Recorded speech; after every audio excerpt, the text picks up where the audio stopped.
저는 오늘 이사야 40장 6절로 9절까지의 말씀을 가지고 무엇이라고 외쳐야 합니까? 라는 제목으로 말씀을 전하겠습니다. 이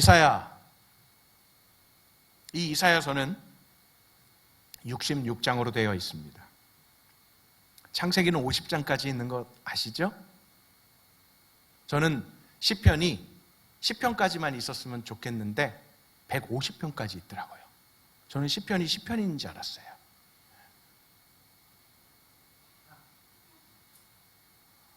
미안해요.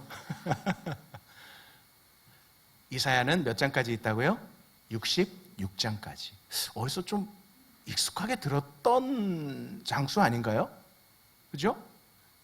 신약과 구약 39권, 신약 27권, 합해서 66권. 그러니까 성경이 66권으로 되어 있잖아요. 신약에서는 472번이나 이사야서의 말씀을 인용했어요.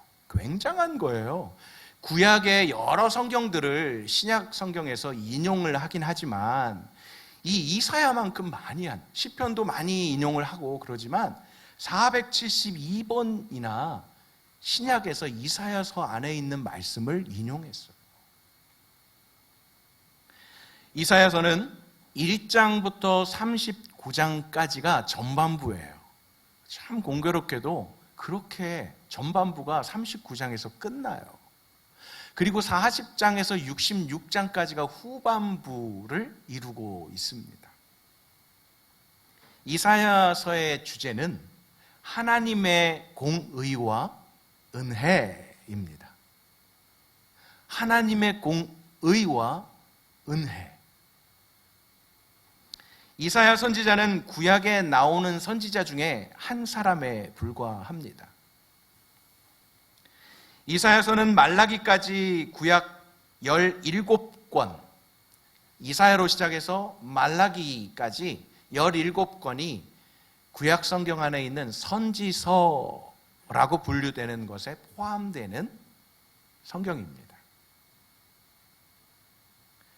특별히 선지서 17권 중에 앞에 이사야로부터 시작해서 예레미야에가 그리고 에스겔, 다니엘까지 이 5권을 그냥요 분류상 대선지서라고 그래요. 그러니까 괜히 이사야가 이렇게 좀 위대한 선지자 같은데 그런 게 아니라 이사야서부터 그 에스겔까지의 그 대선지서라고 얘기하는 건 단순히 분량이 이사야만 해도 66장이잖아요. 그죠? 그러니까 에스겔 48장까지 있고. 그러니까 좀 분량이 많으니까 그냥 대선지서 이렇게 얘기하는 거예요.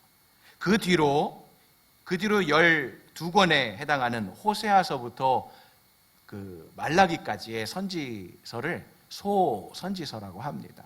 많아야 5장 정도, 적게는 1장짜리 짧게 쓴 선지서도 있어요. 그러니까 소선지서, 대선지서, 그래서 17권의 선지서가 있어요. 간략하게 구약의 선지서를 쓴 선지자들에 대해서 생각해 보고 싶어요. 이사야만이 아닌 그 선지자들, 많은 선지자들. 첫째, 그들은요 모두 거룩한 자들이었습니다. 사도 베드로는 예언은 언제든지 하나님의 거룩한 사람들, 곧 경건한 하나님의 사람들, 성령의 감동하심을 받은 사람들이 하나님께 받아서 말한 것이라고 단언하고 있어요. 자기들이 하고 싶은 말 한 게 아니에요. 또한 선지자들은 모두 하나님으로부터 사명을 받았다는 확고한 확신이 있었던 자들이에요. 그냥 전하지 않았어요. 하나님이 나를 보냈다. 하나님이 나로 하여금 말씀하신다라는 확고한 확신 가운데 살았던 사람들입니다. 그들은 예언 활동을 하면서 하나님으로부터 말씀을 받거나 백성들에게 말씀을 전할 때나 언제나 그들 자신 안에 있는 영혼의 순수성을 유지하고 살았던 사람들이에요. 그들은 모두 한결같이 하나님의 동일한 목표를 지니고 있었는데 그것은 백성들에게 그들의 죄를 회개하고 하나님께로 돌아와라. 이게 원 메시지인 거예요.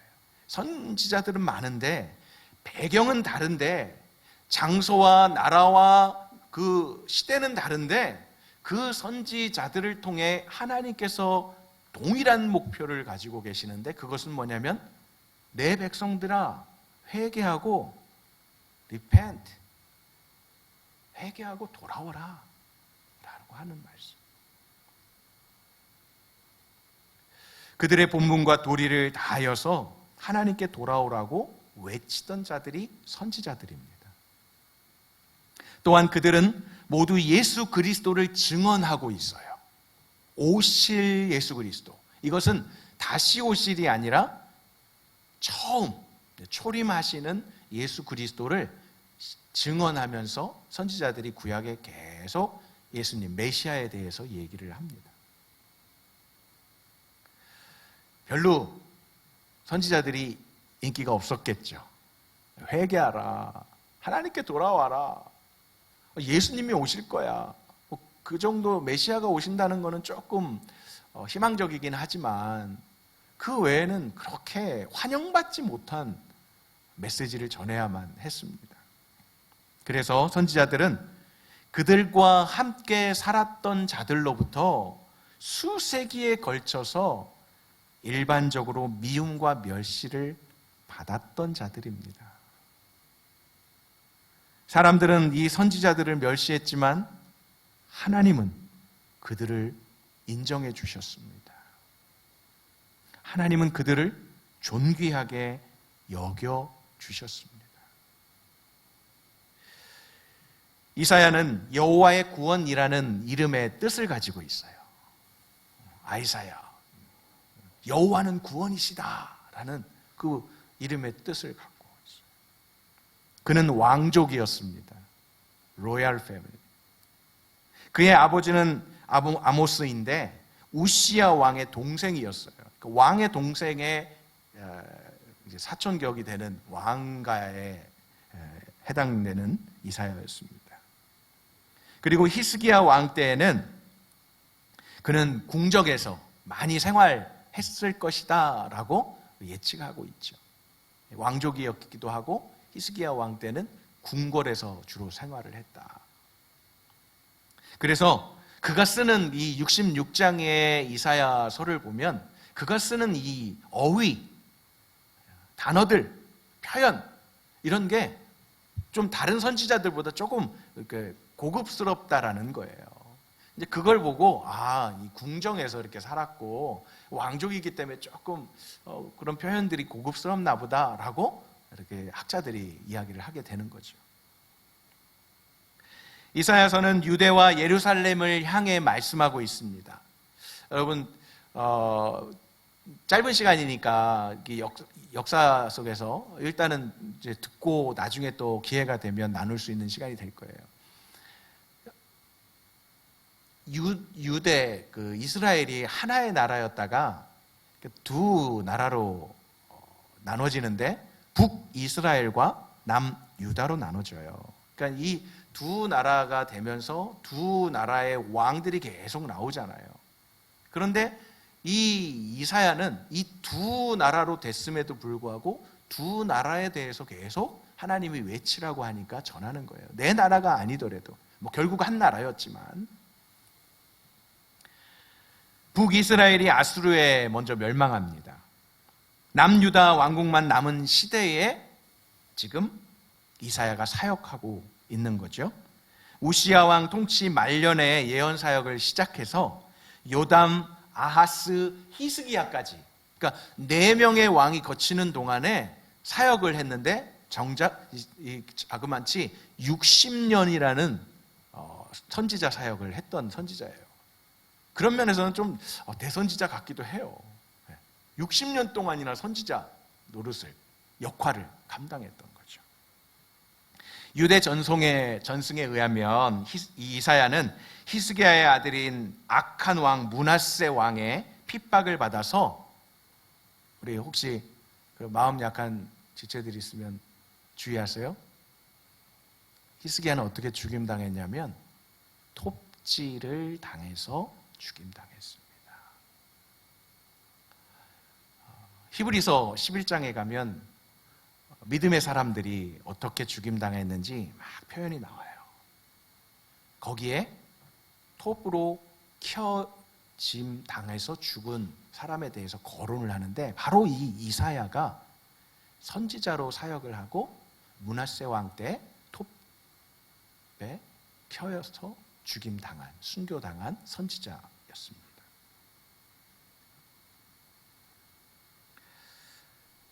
그러면서도 이사야는 하나님의 긍휼과 은혜로 그들을 위로하면서 나아가고 있는 거예요. 그러니까 본인이 막 쉽지 않은데도 불구하고 하나님의 긍휼과 은혜를 선포했던 자. 이스라엘 백성들이 흩어지고 포로로 잡혀가고 막 그렇게 그런 상황들 속에서도 훗날에 고레스라는 왕을 일으켜서 하나님이 회복할 것이라고 그 소망에 대해서 전합니다. 하나님의 긍휼에 의해 영광스러운 미래가 있을 것이라고 하면서 메시아의 오심을 선포합니다. 흩어진 유대인들로 말미암아 이방 사람들에게까지 하나님의 복이 흘러갈 것이라고 말합니다. 그러니까 이스라엘 백성만 복 받는 게 아니라 이방 사람들에게도 복이 흘러가게 되는 통로가 된다라는 것, 그걸 선포하는 거죠. 하나님의 영은 자신의 목적을 이루기 위해서 종종 선지자나 또 특별한 하나님의 사람들을 이렇게 사용을 하시는데, 그들이 각자 특별한 재능들이 있어요. 그 재능들을 사용하신다는 거예요. 왜냐하면 선지자들은 성령이 사용하시는 말하는 나팔인 것이 아니에요. 그냥 하나의 이렇게 그 통해서 또 하지만 그것 자체로 그냥 그대로 전하는 게 아니라 그 사람의 성품과 그 사람의 배경과 그 사람의 재능을 통해서 사용하신다는 거예요. 우리도 마찬가지죠.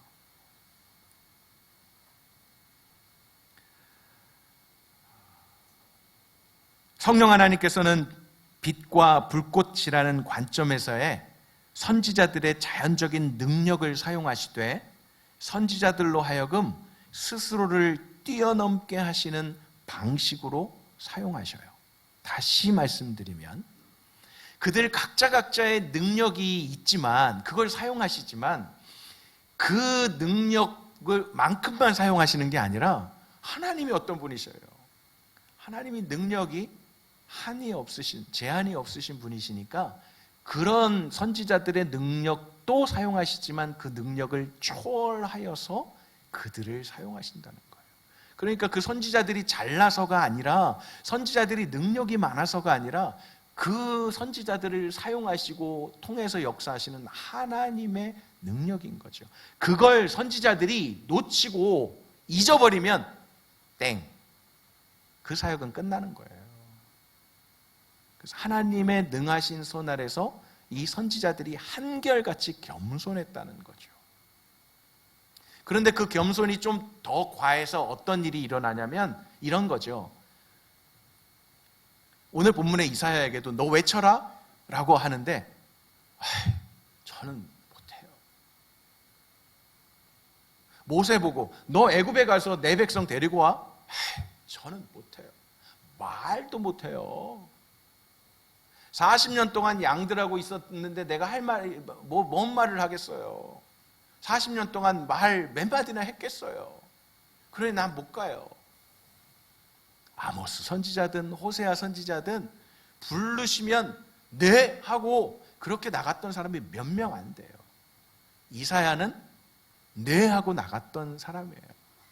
이사야 6장에 보면 주님, 제가 여기 있사오니 나를 보내소서라고 몇 명 특별한 사람 외에는 할 수만 있으면 왜 접니까? 쟤를 보내소서 이런 거죠. 제가 가겠습니다가 아니라 쟤를 보내소서 이렇게 되는 거예요. 숨어 있어요. 자기 일에 몰두해요. 그런데 하나님이 이제 픽업하시면 결국에는 이 선지자들이 그렇게 쓰임을 받습니다. 하나님의 영이 대부분의 선지서에서 어떻게 하시냐면 순서가 이래요. 죄를 깨닫게 하시고 그런 후에 위로하셔요. 이게 하나님이 선지자들을 통해서 하나님의 백성들을 부르시는 패턴이에요. 지금도 여전히 그러한 방법론을 사용하고 계십니다. 하나님으로부터 위로를 받고자 하는 자들은 먼저 죄를 깨닫게 하시는 역사에 순복하여야 합니다. 이것이 예외 없이 모든 나라, 모든 민족, 모든 교회들 속에서 부흥을 경험하는 곳에 일어났던 일들이에요. 부흥을 경험하는 곳에 막 사람들이 몰려오는 거에 그냥 사람들이 몰려와서 부흥이 아니라 그곳에 회개가 있어요. 그곳에 죄 앞에 부르짖고 엎드리고 또 죄 앞에 자신의 그 악함을, 자신의 그 죄성을 낱낱이 토해내고 고백하고 인정하고 그렇게 하나님 앞에 나아가는 일들이 먼저 됐다는 거죠.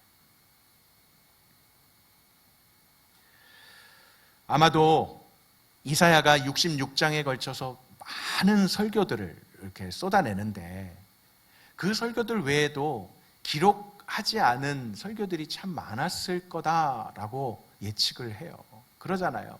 66장 다 일일이 다 쓰지 않고 정말 이렇게 하나님께서 감동하셔 필요한 것만 딱 써게 하신.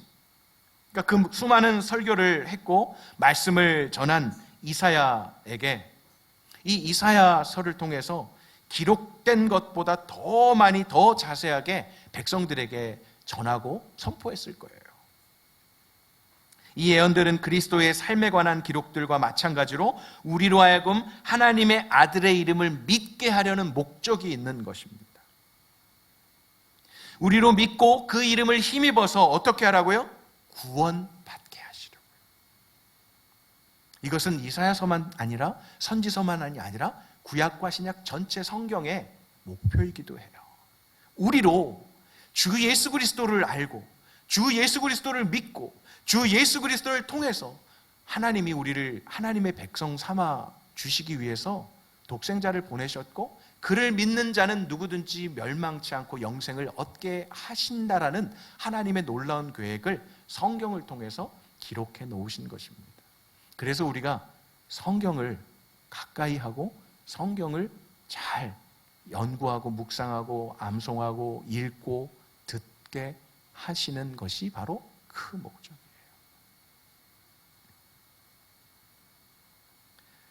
기록된 복음은 당시에 살았던 자들을 향해서와 마찬가지로 우리를 향해서도 선포된 것인 줄 믿으시기 바랍니다. 더욱 명확하게 선포된 것이기 때문입니다. 자, 이제 오늘 우리가 읽은 이사야 40장 6절 9절 이 부분은 이사야서에서 후반부에 처음 시작이죠. 그러죠. 39장에서 일단 전반부가 끝나고 40장이 시작돼서 오늘 6절로 9절까지니까 바로 후반부의 초입에 해당하는 부분이에요.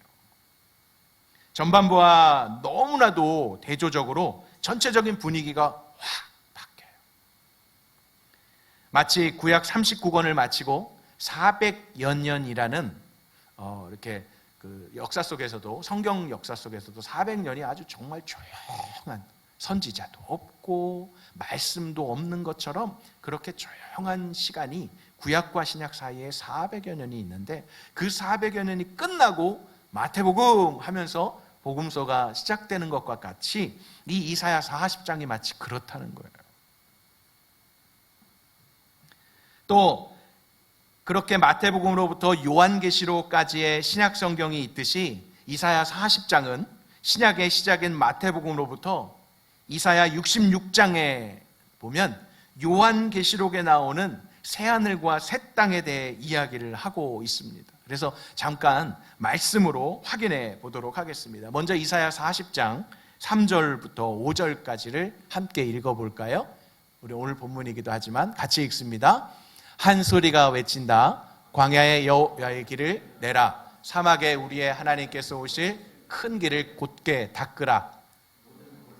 높이고 모든 산과 언덕은 낮추고 가파른 곳은 고르게 하고 울퉁불퉁한 곳은 평지로 만들라. 5절. 미안해요. 5절 아니네요. 네, 마태복음 3장으로 가볼까요? 마태복음 3장. 네, 같이 읽습니다.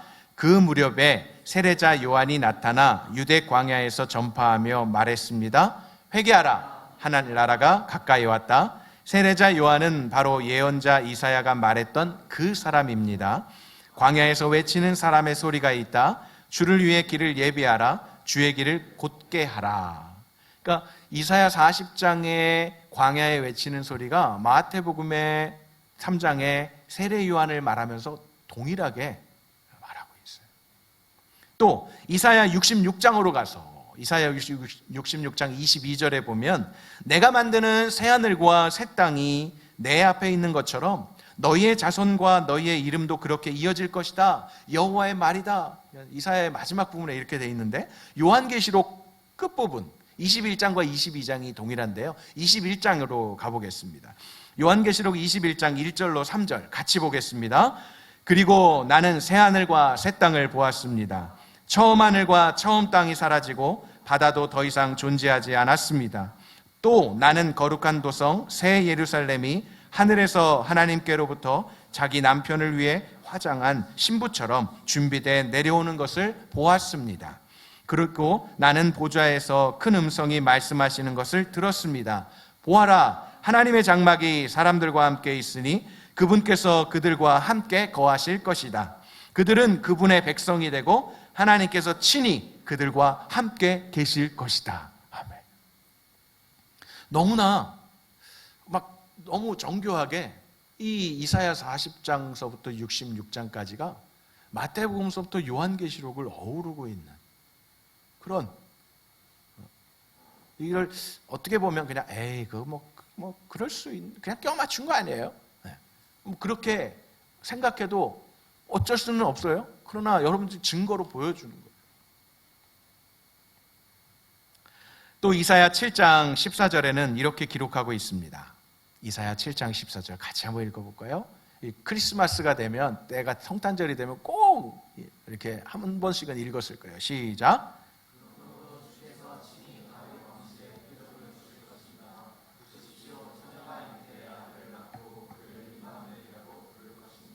아멘.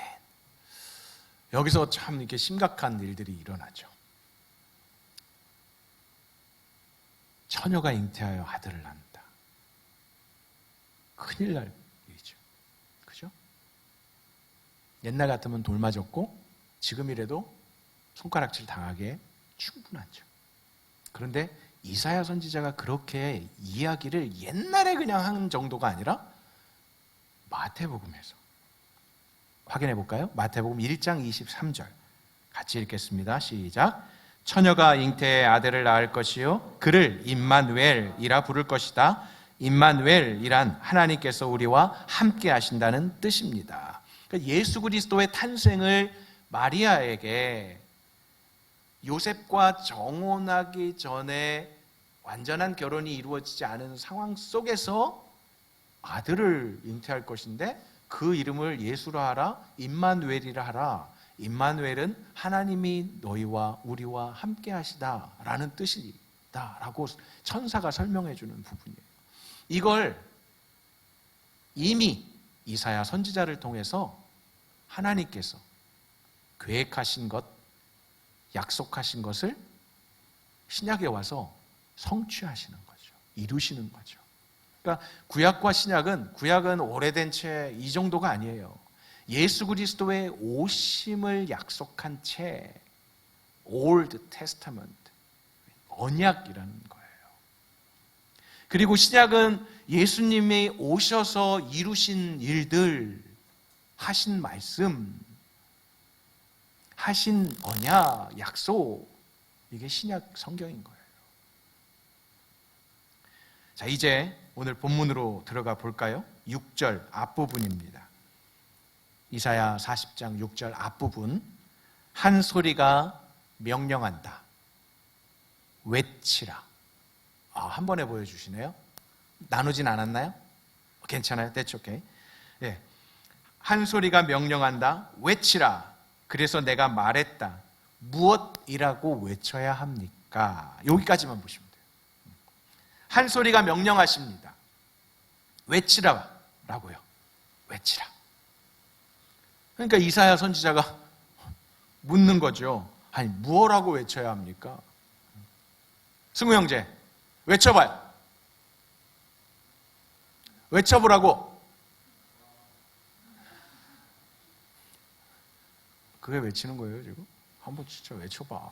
외쳐봐. 내가 지져봐 그러지 않았잖아. 외쳐봐.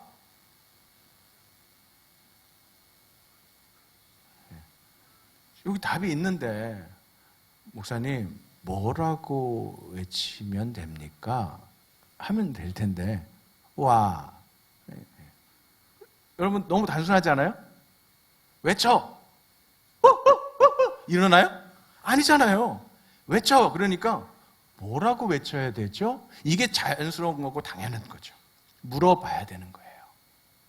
외치라고 한 사람한테. 근데 외치라고 한 사람이 예를 들어서 상대도 하고 싶지 않은 사람이야. 그러면 그냥 뭐라고 그래요? 그냥 무시하면 되죠. 근데 지금 천사가 하나님이 이사야 선지자를 통해서 외치라라고 명령하시니까 무엇이라고 외쳐야 합니까? 라고 묻는 거예요. 하나님께서 외치라고 명령하시면 선지자는 외치면 되나요? 외쳐야겠죠. 그러나 아니죠. 어떤 말로 외쳐야 하는지 물어봐야 되는 거죠. 여러분, 하나님께서 명령하시면 순종하십니까? 근데 그 순종이, 그 명령이 뭔지 먼저는 들어야죠. 이해가 되고 납득이 되고 정당한 이유를 알아야만 순종합니까? 외치라라고 명령하시면 무작정 아무 소리나 그냥 외치나요? 무엇이라고 외쳐야 합니까? 라고 하나님께 물어보아야 합니다. 모르면 물어봐야 합니다. 명령하는 사람의 의도와 계획과 목적과 디테일을 물어보면 더 순종하기가 쉬워져요.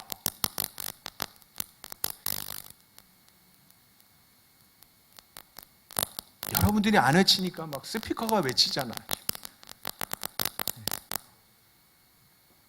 묻는다는 것은 순종하겠다는 거겠죠? 그 뉘앙스를 아시겠어요? 야, 외쳐! 뭐라고 외쳐야 됩니까? 라고 이렇게 물었다면 그건 알려주시면 제가 외칠게요 라고 하는 그 답이, 그 순종의 마음이 담겨져 있는 거예요. 그러니까 여러분들, 하나님이 말씀하시면 반응해야 된다라는 거. 하나님이 뭘 원하시는지 모르면 물어야 된다는 거.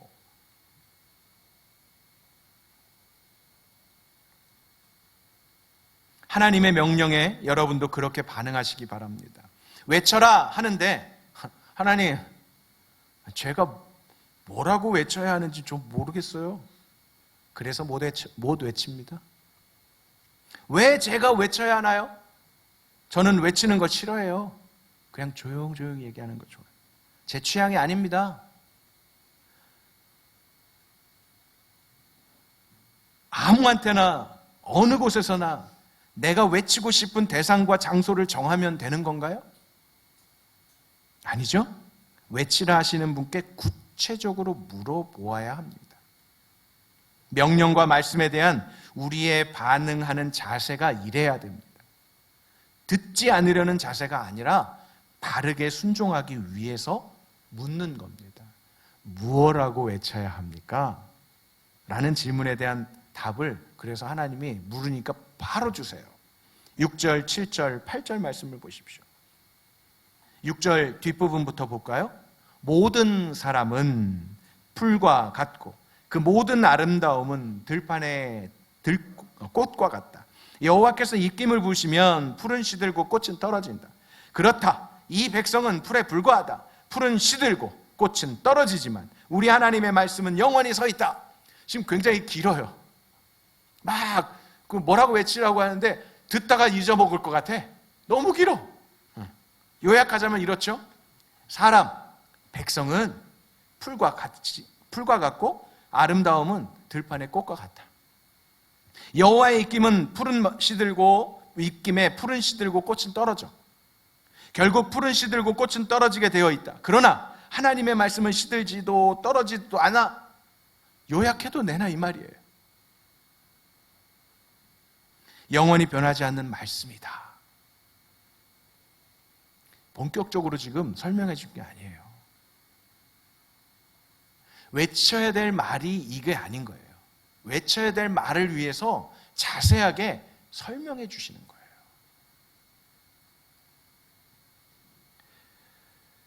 베드로 사도도 이 말씀을 인용해서 이렇게 말했어요. 베드로전서 1장 23절로 25절인데요. 같이 한번 읽어볼까요? 시작. 여러분이 썩어질 씨로 된 것이 아니라 곧 하나님의 살아있고 항상 있는 말씀으로 된 것입니다. 그러므로 모든 육체는 풀과 같고 그의 모든 영광은 풀의 꽃과 같도다. 푸른 씨들고 꽃은 떨어지나 주의 말씀은 영원토록 있도다 라고 했습니다. 이것이 바로 여러분에게 전파된 말씀입니다. 그러니까 풀도 꽃도 시들지만 변하지 않는 말씀이 지금까지 베드로 때뿐만 아니라 오늘 이 자리에까지도 그 말씀이 그대로 역사하시고 살아계신 말씀이다라는 거예요. 꽃은 벌써 다행히 우리 교회에 이렇게 그 교회들처럼 막 이렇게 꽃 뭐라 그러죠? 갑자기 꽃 이렇게 막 장식하는 걸 뭐라 그러죠? 네? 화환이라고 하는데, 예, 아무튼 이렇게 막 토요일날 오셔서 막 꽂으시잖아요. 그 예전에 안 했나요? 이렇게 토요일날 오셔서 막 가위로 일단은 막 이렇게 자르고 저렇게 자르고 해서 막 오아시스에다가 이렇게 막 이렇게 꽂고 저렇게 꽂고, 그거 그냥 꽂는 거 아닌 거 알죠? 그것도 다 이게 예술이더라고요. 아무튼 꽂아요. 그러면 그게 얼마나 갈까요? 주일날은 막 보기 좋아요. 토요일날 꽂았으니까 막 물도 밑에서 이렇게 주니까. 근데 이게 수요일날 가고 토요일날 가고 그러면요, 축축축 처지고 마르고 막 이래요. 그러면 어떻게 해요? 또 토요일날 또 갈아야 돼요. 오래 가는 건 그나마 이렇게 이제 아까우니까 빼셔가지고 또 좀 이렇게 살아있는 거는 다시 꽂아갖고 다시 쓰기도 하지만 오래 못 가요. 화분은 어때요? 좀 오래 가죠? 그죠? 조화는요, 정말 오래 가요. 조금만 닦아주면 정말 오래 가. 생명력은요? 꽂아놓은 꽃은? 꽃꽂이. 꽃꽂이요. 꽃꽂이 얘기하려고 그랬어요. 꽃꽂이. 나 지금 꽃꽂이 얘기하려고 그랬는데, 예. 꽃을 이렇게 꽂으면 그게 뿌리채로 막 꽂는 게 아니잖아요. 그렇죠? 다 잘라가지고 꽃 부분과 가지 부분을 최대한 또 이렇게 가지치게 하고 이렇게 잘 하는 건데, 보기는 좋은데 물도 거기서 공급이 되지만 뿌리가 없기 때문에 물이 공급이 안 되고 막 좀 뜨겁고 그러면 금방 시들어 버리죠. 그 얘기인 거예요. 우리 인생이 그렇다는 거예요. 뭔가 하는 것 같고 괜찮은 것 같고 멋있는 것 같은데 시간이 지나면 우리 인생은 끝. 하나님이 입김만 부르면 끝. 그런데 이 입김이 언제 다시 살아나게 합니까? 태초에 하나님이 아담과 하와를 지으시고 흙을 빚어 지으시고 그 코에 생기를 불어넣을 때 생명이 되죠. 에스골 골짜기에 에스겔을 통해서 마른 뼈들이 살아나는, 생기를 불어넣을 때 살아나는. 그러니까 하나님이 입김 부르면 인생들은 그냥 훅 시들어 버리기도 하지만 하나님이 택하시고 말씀하시면 말씀으로 얼마든지 회복시키시고 살리실 수 있다. 우리가 하는 게 아니라 하나님이 하신다. 그러니까 그거에 대한 그 하나님의 변함없는 말씀을 지금 이사야에게 외치라 하는 거죠. 그래서 9절입니다. 9절 다 같이 읽겠습니다. 시온에, 시작. 시온에 좋은 소식을 전하는 사람아, 너는 높은 산으로 올라가거라. 예루살렘에 좋은 소식을 전하는 사람아, 두려워하지 말고 보라. 아멘. 그러니까 이제 이게 그 뭐 푸른 마르고 꽃은 시들고 여호와의 말씀을 이렇게 막 설명을 하시고 정말 외쳐야 되는 부분이 어디예요? 보라, 너희 하나님께서 여기 계시다. 이사야 선지자가 외쳤던 건 멸망하고 심판받고 죽고 이거예요. 왜? 범죄한 인생들이니까. 그런데 그 인생들을 회복시키시겠다고 하는 그 위로와 소망과 격려의 말을 40장서부터 막 쏟아내면서 포로로 잡혀갔어? 고레스라는 왕을 세워서 그 왕을 통해서 다시 내가 불러올 거야, 회복시킬 거야 라는 거를 막 전하게 하는 거예요. 근데 그 말을 듣는 이스라엘 백성들은 어떨까요?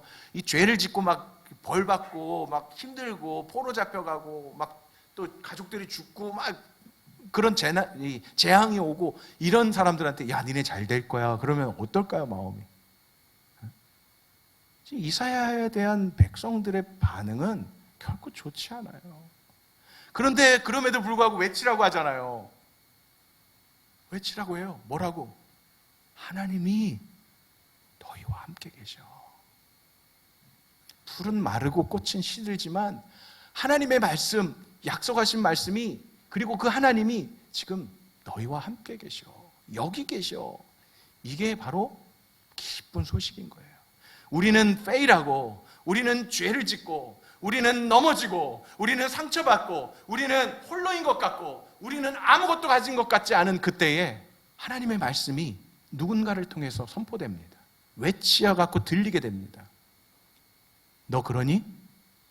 그래도 하나님 너와 함께 너와 함께 너에게 그리고 여기에 계셔. 하나님만 계시면 되는 거예요. 그러면 소망이 있고 생명이 있어요. 사랑하는 우리 호림 청년 여러분, 여러분들의 상황을 제가 다 알지 못하지만 보라 너희 하나님께서 여기 계시다 하시는 이 말씀을 붙잡으시기 바랍니다. 그렇다면 절망이, 심판이, 고통이, 아픔이, 외로움이, 불안이, 허탈함이, 무기력함이, 답답함이, 어이없음이, 짜증남이, 힘빠짐이, 무덤덤이 우리를 엄습하여도 내 영혼에 외칠 수 있어야 돼요. 보라 너의 하나님께서 너의 안에 계시다. 우리 공동체 안에 가운데 거하신다. 우리 가정에 계신다. 하나님께서 여기 계시는데 어떤 하나님으로 계실까요? 약 올리시는 하나님이시겠어요? 너 쌤통이다. 너 잘됐다. 내가 그러게 내 말 잘 들으라고 했지. 너 징벌받고 너 포로로 된 거 야 잘됐다 야 아주. 그러시겠어요? 그분은 구원자로, 그분은 치료자로, 그분은 통치자로, 그분은 위로자로, 그분은 응답자로, 그분은 창조자로, 그분은 상담자로 계시는 것입니다. 그분이 우리와 함께 하시며 우리에게 어떻게 하시겠다고 하시는 걸까요? 멀리 가지 말고 이사야 40장에서 찾을 수 있어요. 좀 말씀이 길지만 말씀 봐야죠. 제가 아무리 설득한다고 그래도 한계가 있어요. 그러나 살았고 그리고 영원히 변치 않는 그 약속의 말씀으로 여러분 좀 이렇게 있는 거니까 얼마든지 볼 수 있고 찾을 수 있고 확인할 수 있는 거니까 또 그렇게 보여주고 싶어요. 이사야 40장 21절로 31절입니다. 우리가 오늘 9절까지 봤는데 그 뒤에 21절에 가면 이런 말씀이 나와요.